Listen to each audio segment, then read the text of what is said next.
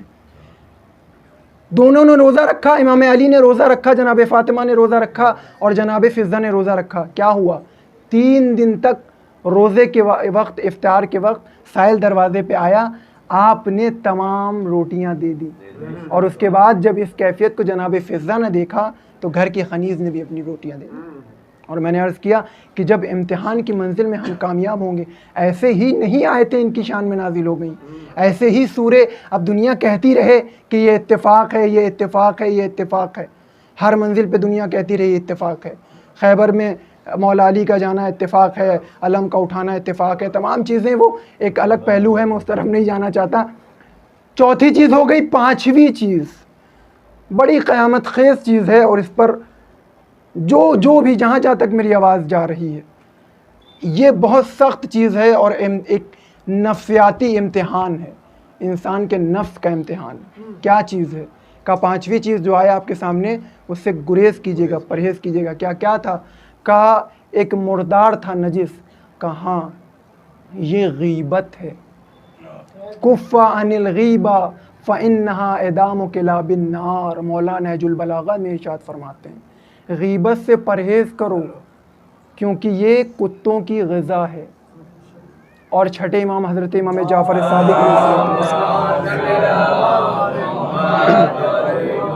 آپ نے فرمایا غیبت کرنے والا ایسا ہی ہے۔ بہت ہلکا ہم لے لیتے ہیں، بہت ہلکی بات لے لیتے ہیں۔ جہاں بھی غیبت کا نام ہوتا ہے تو لفظ کیونکہ چھوٹا ہے تو ہم اس کے معنی اور مفہوم کو بھی چھوٹا ہی سمجھ بیٹھتے ہیں، لیکن عزیزان ایمان بہت سخت منزل ہے، بہت سخت منزل ہے۔ غیبت ایک ایسا گناہ ہے جو گناہ کبیرہ میں شمار کیا جاتا ہے۔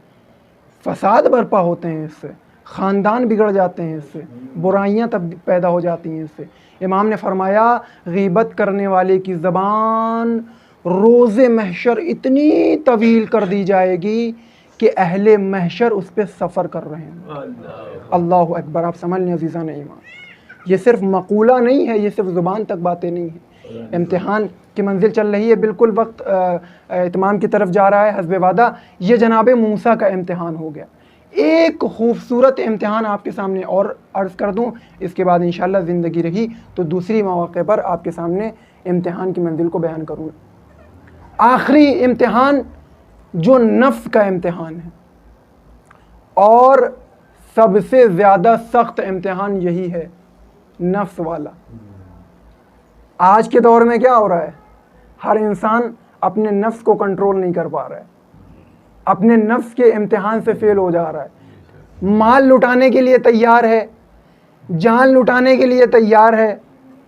کہتے ہیں نا مولا آپ پہ جان قربان ہے، مولا خما لگا لیں گے، مولا چھری مار لیں گے، ہے نا، الگ الگ طریقے کے ورائٹی کے ماتم کر لیں گے، راٹ پھوڑ لیں گے، سب کچھ کر لیں گے، تمام طریقے کے، ہے نا، مال لٹا دیں گے مولا، سبیلے لگا دیں گے، جتنی کہیے اتنی لگا دیں، اتنی دولت ہے میرے پاس، ہے نا۔ ترک وطن کا امتحان ہے، ہاں مولا ترک وطن ہمیں عزیز ہے، محرم کہیں بھی کریں لیکن کرنا ہے نا۔ یہ امتحان، تمام امتحان سے ہم گزر جاتے ہیں، لیکن اسی امتحان میں ایک آتا ہے نفس کا امتحان۔ مولا ہم رات بھر عزاداری کر لیں گے لیکن مصلی عبادت پہ آ کر 2 رکعت نماز پڑھنا تھوڑا بھاری پڑ جاتا ہے. مولا ہم بہت تبرک بانٹ لیں گے لیکن جب خمس نکالنے کا موقع آئے گا تو ہم کو دیکھنا پڑ جاتا ہے کہ کچھ بچتا بھی ہے کہ نہیں بچتا. کیا بات ہے، کیا سچ. بڑی سخت باتیں ہیں جو ممبر سے بیان کرنا بہت ضروری ہے لیکن وقت نہیں ہے، لہذا میں گریز کر رہا ہوں ان باتوں سے. یہ نفس کا امتحان. نفس کا امتحان کس سے لیا گیا؟ میں نے کہا نا کہ پہلے قرآن سے پہلے والوں کو دیکھا جائے گا کہ امتحان سے گزارا کہ نہیں. کس کا امتحان لیا گیا؟ جناب یوسف علیہ الصلوۃ والسلام. یہاں پر اللہم صلی علی محمد، جتنے افراد بیٹھے ہیں زیادہ تر نے جو ہے وہ فلم دیکھی ہوگی ان کے اوپر جو بنی تھی. میں اشارہ کر دوں، جناب یوسف سے کس چیز کا امتحان لیا گیا؟ نفس کا امتحان لیا گیا. عزیز مصر جانتے تھے، تمام افراد جانتے تھے کہ یوسف کی خطا نہیں ہے، لیکن جناب یوسف نے اپنے نفس کے امتحان کو دے کر اللہ کی بارگاہ میں وہ سعادت حاصل کی کہ ان کے تمام بھائی شرمندہ ہو گئے. آپ نے غور کیا؟ جب جناب یوسف امتحان کی اس منزل میں کامیاب ہوئے تو کیا ہوا؟ اللہ نے انہیں عزیز مصر بنا دیا. یعنی ان کے بھائی گرانا چاہ رہے تھے، اپنے بابا کی نظر میں گرانا چاہ رہے تھے، ان کو اقتدار سے گرانا چاہ رہے تھے، لیکن عزیزان ایمان خدا کی مصلحت کے آگے تمام مصلحتیں قاصر ہو جاتی ہیں، تمام مصلحتیں دب جاتی ہیں. اور پھر نفس کا امتحان جب ہے تو پھر مولا کہتے ہیں من عرف نفسہ فقد عرف ربہ. مولا متقیان کہتے ہیں کہ جس نے اپنے نفس کو پہچان لیا اس نے اپنے رب کو پہچان لیا. آخری جملہ لیتے جائیے، آپ کی رحمت کو تمام کر دوں گا. جس نے نفس کے اوپر مجھے ایک طویل گفتگو آپ کے سامنے کرنی تھی لیکن نہیں کر سکا. جس نے اپنے نفس کو پہچانا اس نے اپنے رب کو پہچانا. اور مولا کہتے ہیں تمہارے نفس کی کم سے کم قیمت جنت ہے. بھائی توجہ ہے، آپ کہاں ہیں؟ تمہارے نفس کی کم سے کم قیمت جنت ہے. آج تمام دنیا والے کس کی لالچ میں ہیں؟ ہمیں جنت مل جائے. نماز کس لیے ہے؟ جنت. روزہ کس لیے ہے؟ جنت. حج زکوٰۃ خمس کس لیے ہے؟ جنت. عزاداری کس لیے ہے؟ جنت. کہیں نہ کہیں کسی نہ کسی گوشے میں ہمارے تمام اعمال کس لیے ہیں؟ جنت کے لیے ہے. لیکن مولا کہہ رہے ہیں تمہارے نفس کی کم سے کم قیمت جنت ہے. اللہ اکبر. عزیزان ایمان، آج ہم اپنے نفس کو کس کے عوض فروخت کر رہے ہیں؟ ہم اپنے نفس کو کس کے عوض بیچ رہے ہیں؟ ہم اپنے نفس کو اپنی خواہشات کے لیے بیچ رہے ہیں، ہم اپنے نفس کو جان کے لیے بیچ رہے ہیں، ہم اپنے نفس کو اقتدار کے لیے بیچ رہے ہیں، ہم اپنے نفس کو شہرت کے لیے بیچ رہے ہیں.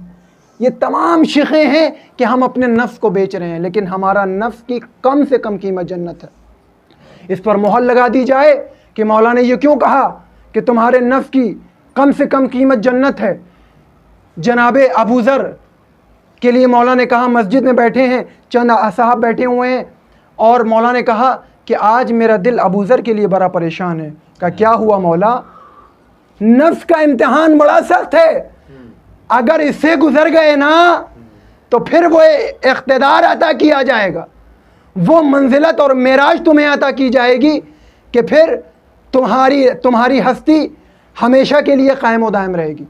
کہا میرا دل ابو ذر کے لیے بڑا پریشان ہے. کیا ہو گیا مولا؟ کہا ایک رات تھی کہ جب سلطنت عثمانیہ کے یعنی خلافت عثمانیہ کے کچھ سپاہی ابو ذر کے دروازے پہ آئے 4000 اشرفیاں لے کر، 4000 تھیلیاں لے کر. دروازہ کھٹکھٹایا، کہ 4000 تھیلیاں لے کر آیا ہوں، 4000 اشرفیاں ہیں، 4 تھیلیاں ہیں، یہ لو. کہا کس لیے ہے؟ کہا تم خلافت کو تسلیم کر لو، بیعت کر لو. عزیزان ایمان، اب یہ جملے میرے جملے نہیں ہیں، مولا متقیان کے جملے ہیں. اور مولا کو جو کلام ہوتا ہے کلام الامام امام الکلام، امام کا کلام کلام کا امام ہوا کرتا ہے. یعنی امام کا کلام مستحکم ہوتا ہے، اس کی نظر کہاں تک ہوتی ہے؟ تا حد نظر، جہاں تک ہم گمان نہیں کر سکتے، کہا یہاں تک ہے۔ اس کے بعد کیا ہوا؟ مولا کہتے ہیں میرا سلام ہو ابو ذر پر۔ اس رات ابو ذر نے یہ کہتے ہوئے اپنے دروازے کو محکم بند کیا۔ توجہ رکھیے گا، آخری جملہ لطف آئے گا۔ ابو ذر نے یہ کہتے ہوئے اپنے دروازے کو محکم بند کیا۔ محکم بند کرنا سمجھتے ہیں؟ اگر ہم کسی کی تذلیل کرنا چاہتے ہوں، ہمارے دروازے پہ کوئی آ جائے اور ہم اس کی تذلیل کرنا چاہتے ہوں تو اس کو ڈانٹ کر بھگاتے ہیں اور دروازہ محکم بند کرتے ہیں۔ مولا نے کہا، ابو ذر نے اس رات جواب دیا کہ تم نے میری شان میں 2 گستاخیاں کی، 2 گستاخیاں کی۔ ایک تو تم نے ابو ذر کو علی فروش سمجھا، بھائی توجہ رکھیے گا، بیدار ہو جائیے، کہ ایک تو تم نے میرے شان میں 2 گستاخی کی۔ پہلی گستاخی، تم نے مجھے علی فروش سمجھا، تم نے مجھے سمجھا کہ میں علی کو 4000 اشرفیوں کے عوض بیچ دوں گا۔ دوسری گستاخی تم نے یہ کی کہ میرے امیر کائنات کی قیمت 4000 اشرفیاں لگائیں۔ بھائی توجہ ہے، آپ کہاں بیٹھے ہیں؟ کہ تم نے میرے علی کی قیمت 4000 اشرفیاں لگائیں، جس کی قدموں میں تمام کائنات کی سلطنت ہو، تم اس کی قیمت 4000 اشرفیاں لگا رہے ہو۔ لیکن یہیں پر مولا کا دل تھم گیا۔ اب نفس آپ کو بتانا چاہتا ہوں کہ ابو ذر نے کیا نفس کا امتحان دیا۔ ایسے ہی ابو ذر نہ کہلائے۔ مولا کہتے ہیں کہ اس رات جب 4000 اشرفیاں لے کے پہنچے ہیں سلطنت عثمانیہ کے وزیر سپاہی، وہ تیسری رات تھی، ابو ذر کے گھر والوں نے کھانا نہیں کھایا تھا۔ اللہ اکبر، اللہ اکبر عزیزان، 3 راتیں گزر گئی تھی، ابو ذر اور اس کے بچے فاقوں میں اپنی زندگی گزار رہے تھے، لیکن اس نے اپنے نفس کو علی کے لیے نہیں بیچا، 4000 اشرفیوں کے عوض نہیں بیچا، اس نے بیچا نہیں اپنے مولا کو۔ عزیزان ایمان، آج غور کرنے کا مقام ہے۔ اگر ہم واقعاً مولا کے عزادار ہیں، مولا کے عاشق ہیں، اپنے آپ کو مولا کا پیرو کہتے ہیں، مولا کا چاہنے والا کہتے ہیں، تو اپنے نفس کو کسی اور کے عوض نہ بیچیں۔ اگر ہم اپنے نفس کو علی کے عوض بیچ رہے ہیں، کسی اور کے عوض بیچ رہے ہیں، تو ہم اپنی مولا کی شان میں خیانت کر رہے ہیں۔ بس عزیزان ایمان، میرا وقت تمام ہو رہا ہے، میں تمام باتوں کو چھوڑ رہا ہوں۔ آخری امتحان جو کہ ترک وطن کا امتحان، یہ کس نے امتحان دیا؟ یہ میرے مولا نے امتحان دیا، میرے نبی نے بھی امتحان دیا۔ مکے سے مدینے ہجرت کر کے آئے ہیں، میرے نبی نے بھی کیسے کیسے امتحان دیے۔ میرے نبی نے مال کا بھی امتحان دیا، میرے نبی نے اولاد کا، جناب ابراہیم اپنے فرزند کو امام حسنین پر قربان کر دیا۔ اللہ نے جب کہا کہ تم حسنین کو چاہتے ہو کہ ابراہیم کو چاہتے ہو، کہ میں حسین کو چاہتا ہوں، ابراہیم کو اٹھا لیا جائے۔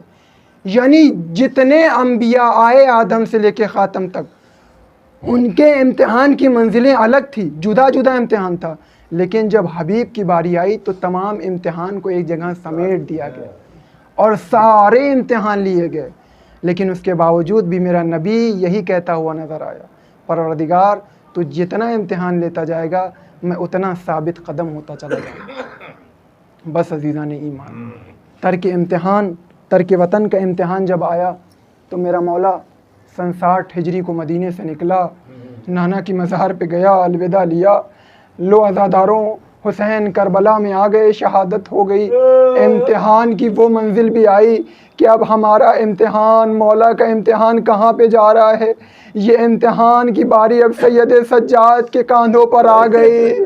آخری رخصت کے لیے جب مولا خیمے میں آئے، کہا اے میرے بیٹا سید سجاد، جب مدینے جانا میرے شیعوں کو میرا سلام کہنا جب ٹھنڈا پانی پیے تو مجھ غریب کی مصیبت کو یاد کر لے۔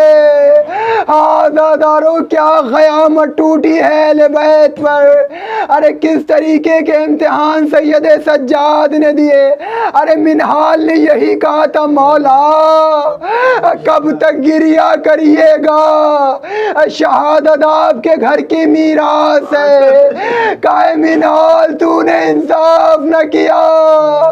ارے بے شک شہادت میرے گھر کی میراث ہے, لیکن کیا ماں بہنوں کو بے پردہ شام میں پھرایا جانا یہ بھی میرے گھر کی میراث ہے. ارے یہ کہتے ہوئے امام نے ایک مرتبہ کہا الشام الشام الشام کا مولا. ارے 3 مرتبہ شام کا نام کیوں لیا؟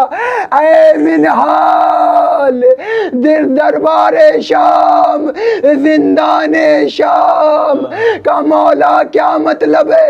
کہا اے منہال ارے جب دربار شام میں یہ قافلہ داخل کیا گیا نا تمام تماشائیوں کا ہجوم تھا.